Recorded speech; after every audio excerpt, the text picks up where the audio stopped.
Hello guys welcome and नमस्ते। यहाँलाई हाम्रो च्यानलमा स्वागत छ र आज हामीले एक्सप्लेन गर्नेछौँ तपाईहरुको लागि एकदमै रोमाञ्चक मुभी। यदि तपाईहरु हाम्रो च्यानलमा नयाँ हुनुहुन्छ भने हाम्रो च्यानललाई सब्स्क्राइब गरेर साथ दिन नबिर्सिनु होला। हाम्रो यही नाम गरेको तपाईहरु हाम्रो फेसबुक, टिकटक, इन्स्टामा पनि जोइन हुन सक्नुहुन्छ। र अब ढिलो नगरी कहानीलाई स्टार्ट गरौँ। आउनुहोस् कहानीको मजा लिनुहोस्। मुभीको सुरुवातमा हामीलाई निकै राम्रो एउटा जंगल देखाइन्छ जो पुरै नीलो आकाशले ढाकिएको थियो र त्यतिकैमा हामीले एउटा डगलाई त्यही चारीबाट दौडिरहेको देख्न सक्छौं। त्यही डगीको पछाडि एउटा हकारी नाम गरेको बच्चा आइरहेको थियो। हकारी एउटा सुन कबिलाको सदस्य थियो। जब ऊ आफ्नो डगसँग खेलिरहेको हुन्छ त्यतिकैमा उसको नजर एउटा घोडामाथि पर्छ। गाउँका सबै व्यक्तिहरूले त्यो घोडालाई लिटिल थन्डर भन्ने गर्थे। लिटिल थन्डर एउटा यस्तो वाइल्ड घोडा हो जसमा अहिलेसम्म कोही बस्न हुने सकेको छैन। हकारी लिटिल थन्डरको सुन्दरता देखेर निकै प्रशंसा गर्न थाल्छ र लिटिल थन्डर माथि बस्ने इच्छा राख्छ। त्यहाँबाट सिन शिफ्ट हुन्छ र सु कबिलेको व्यक्तिहरू गाईहरू हेरिरहेका हुन्छन्। उनीहरूको मान्नु थियो कि सबैभन्दा पहिला मौसम चेन्ज हुनुभन्दा अगाडि गाईहरूलाई नै थाहा हुन्छ। अब उनीहरूले कबिले चेन्ज गर्नुपर्नेछ। त्यसैले उनीहरूले गाईलाई हेरविचार गरिरहेका थिए। अचानक गाईहरू आफ्नो पुरै झुन्ड लिएर भाग्न थाल्छन् किनकि गाईहरूलाई थाहा भइसकेको हुन्छ कि त्यहाँ भुमरी आउनेवाला छ। त्यसै कारणले गर्दा उनीहरू सबै गाईहरू भुमरीबाट बस्नको लागि गर्मी ठाउँमा जाँदै हुन्छन्। सुको व्यक्तिहरू यो देखेर आफ्नो गाउँ फर्केर आउँछन्। अर्को सिनमा हकारीले लिटिल थन्डरलाई हेरिरहेको हुन्छ। त्यतिकैमा उसको साथीहरू त्यहाँ आइपुग्छन् जसको कारणले गर्दा लिटिल थन्डर त्यहाँबाट भाग्न थाल्छ।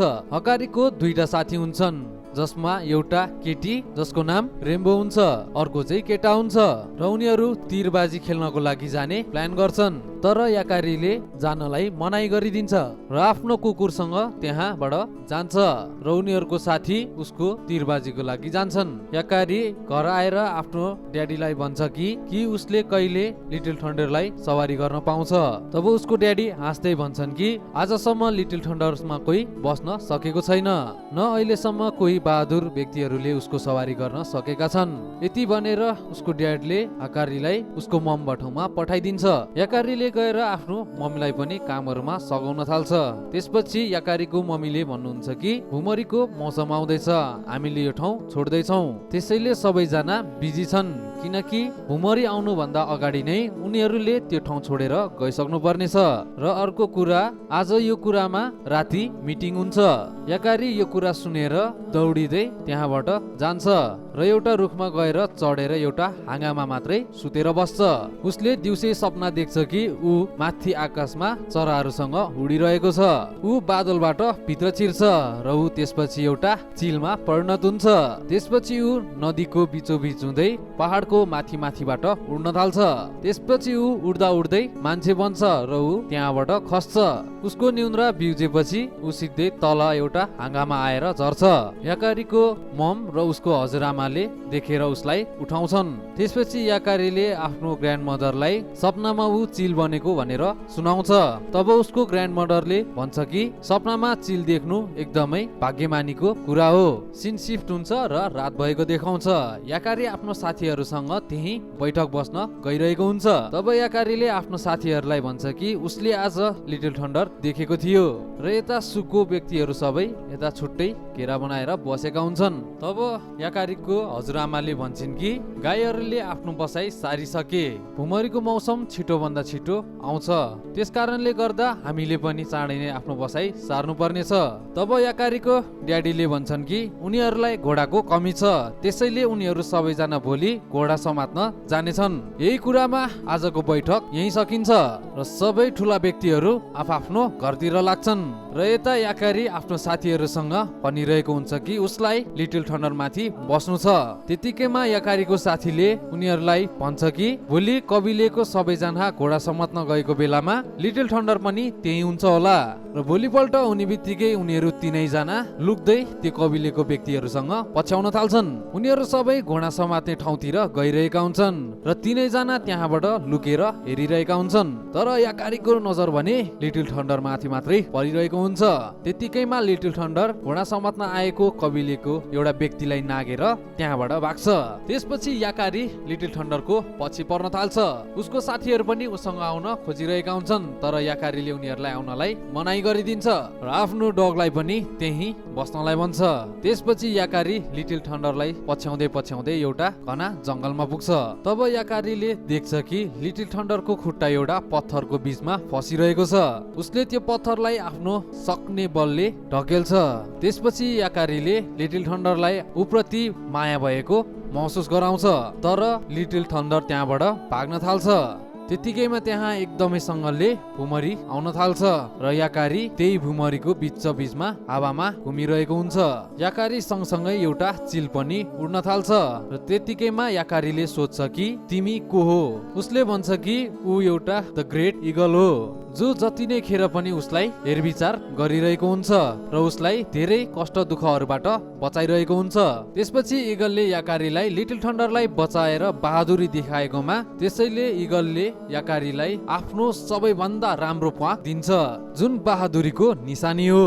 तिमी त्यो बहादुर बच्चा हौ जसले धरतीमा बस्ने जनावरहरूलाई निकै मद्दत गर्छौ र उसले अझै पनि उसलाई एउटा गिफ्ट गर्नेछ र यति भन्दै ऊ त्यहाँबाट जान थाल्छ। याकारीलाई अहिलेसम्म थाहा नै हुँदैन कि इगलले उसलाई के गिफ्ट दिएको छ।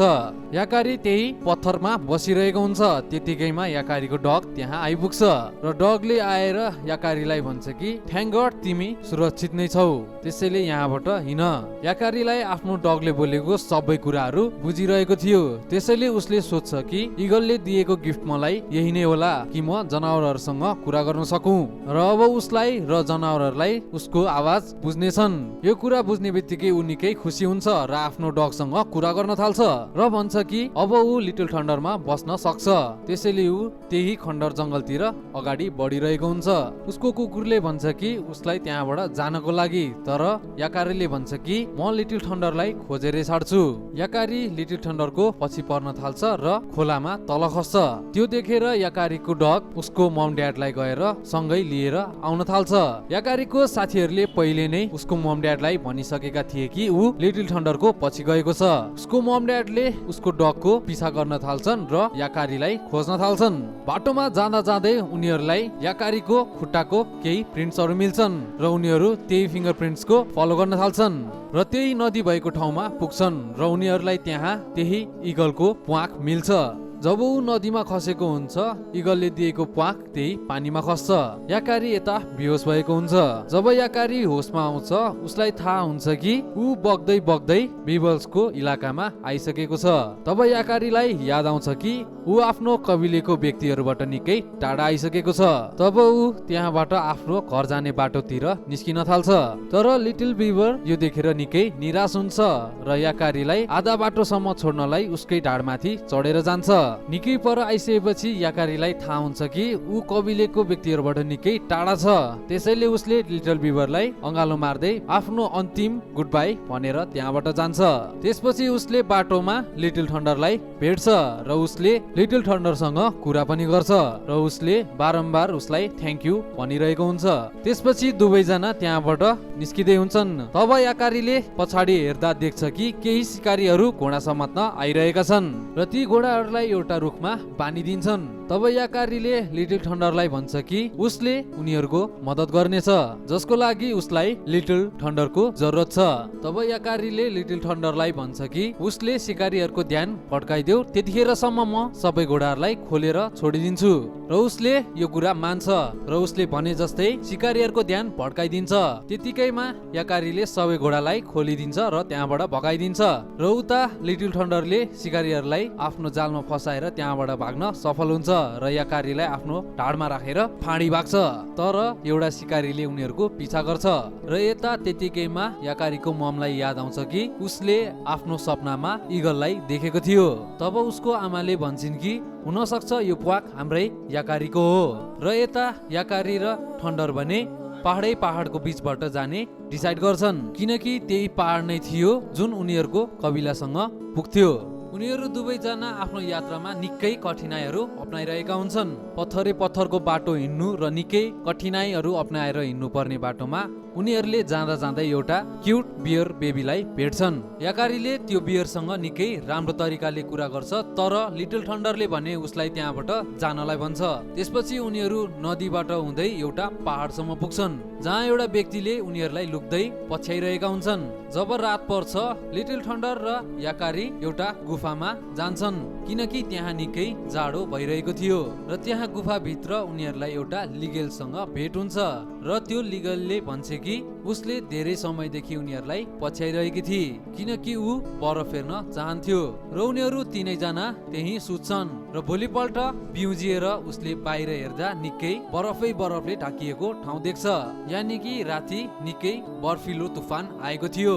जब उनीहरू बरफको बाटो हिँडिरहेका हुन्छन्, त्यतिकैमा त्यहाँ एउटा शिकारी आइपुग्छ र लिटल थन्डरलाई समात्ने प्रयास गरिरहन्छ। त्यतिकैमा याकारी त्यहाँ बिचमा आइपुग्छ।